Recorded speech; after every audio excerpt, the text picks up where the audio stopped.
Assalamualaikum warahmatullahi wabarakatuh.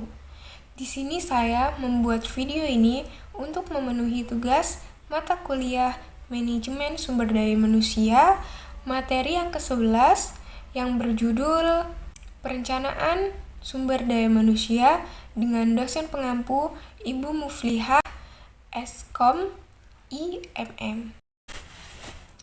Jadi di sini apa sih yang dimaksud dengan perencanaan sumber daya manusia? Perencanaan sumber daya manusia adalah proses untuk menentukan jumlah jenis manusia yang dibutuhkan oleh suatu organisasi atau perusahaan dalam waktu dan tempat yang tepat, serta melakukan tugas sesuai dengan yang diharapkan. Lalu, kapan ya perencanaan sumber daya manusia itu dibutuhkan?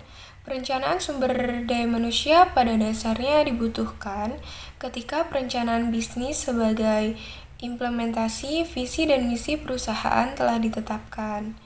Visi perusahaan sebagai pemandu arah sebuah bisnis, kemana akan menuju dan dengan strategi apa bisnis tersebut akan dijalankan. Berawal dari strategi bisnis tersebut, kemudian strategi perencanaan sumber daya manusia apa yang akan dipilih.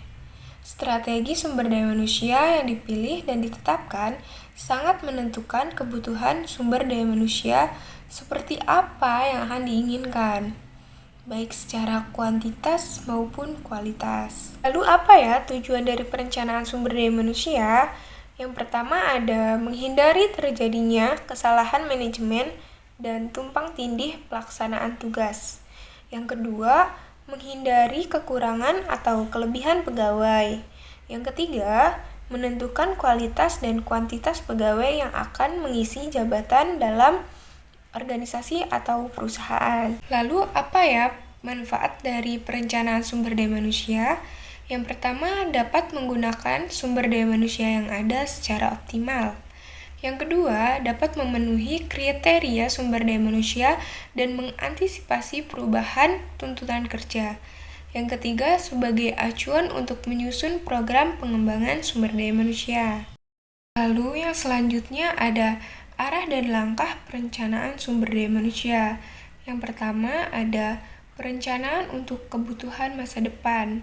Yang kedua, perencanaan untuk keseimbangan masa depan. Yang ketiga, perencanaan untuk pengadaan dan seleksi atau pemberhentian sementara. Yang keempat, perencanaan untuk pengembangan. Dan selanjutnya ada langkah dan proses perencanaan sumber daya manusia. Yang pertama, meramalkan kebutuhan sumber daya manusia. Yang kedua, meramalkan sumber daya manusia yang tersedia. Yang ketiga, membandingkan kebutuhan dan persediaan sumber daya manusia. Yang selanjutnya ada faktor yang mempengaruhi perencanaan sumber daya manusia. Yang pertama ada perubahan demografi. Yang kedua, perubahan teknologi. Yang ketiga, kondisi peraturan perundang-undangan. Yang keempat, perubahan perilaku terhadap karir dan pekerjaan. Selanjutnya ada keuntungan perencanaan sumber daya manusia. Yang pertama, berfungsi memantapkan tujuan organisasi perusahaan. Yang kedua, merangsang pemikiran kritis dalam menguji asumsi bisnis atau kegiatan. Yang ketiga, menciptakan suasana kebersamaan. Yang keempat, pemanfaatan sumber daya manusia dapat efektif. Yang kelima, mendorong partisipasi tenaga profesional dalam proses produksi. Jadi dapat disimpulkan, perencanaan sumber daya manusia sangat dipengaruhi oleh berbagai faktor, baik yang berasal dari organisasi itu sendiri, internal, maupun dari luar organisasi, atau eksternal. Manfaat dan tujuan perencanaan akan memberikan nilai-nilai yang positif bagi kepentingan organisasi atau suatu perusahaan.